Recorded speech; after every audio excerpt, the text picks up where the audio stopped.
Oh, okay. So this one is gonna be a challenging thing. The second thing I learned from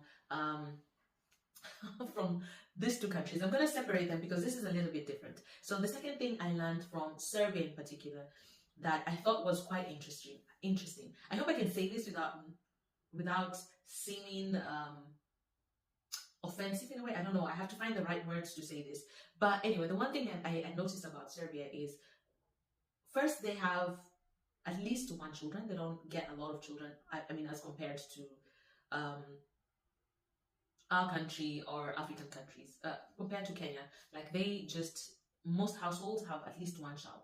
And what happens is they have created a system where they just build generational wealth, and you just have this family home that was the grandmother's, and it's passed on to the child, and then the child who is married to another child who also has a house. Now they have two houses, and then these two houses are passed on to their one child who now has two houses, and it just keeps going on and on. And so you find that things like housing become one burden that you don't have to think about. Remember, the last time we talked about is education was free. So you have this education which has been eradicated. Like, you don't have to think about it. It's been taken care of. And then now you have this property that you have inherited, and just it keeps going on and on.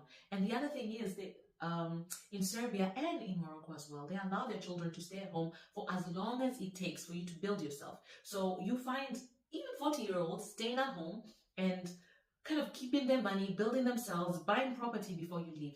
And I thought this was quite interesting because in Kenya, our culture is generally to think, how fast can you get out of the house? Like, how fast can you go? 18 out, And you get to thinking, if we have this hustle culture where you're in uni, you're making your money, and then you stay at home as much as you can, even after getting your first job, and build your money. Maybe you can save enough and buy an apartment, buy a property, and put your step into real estate or something, or invest your money into something, a business or bonds, shares, whatever you want to invest in.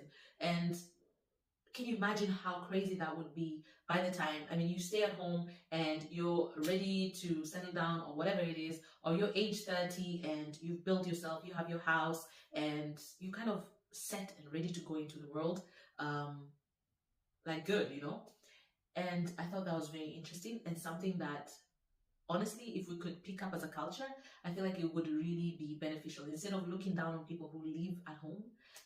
And also for parents, instead of, being ready to kick up your kids, like, you have to go learn. We've already learned enough independence from going out to boarding school in high school, which is insane, and going out to also live in faraway universities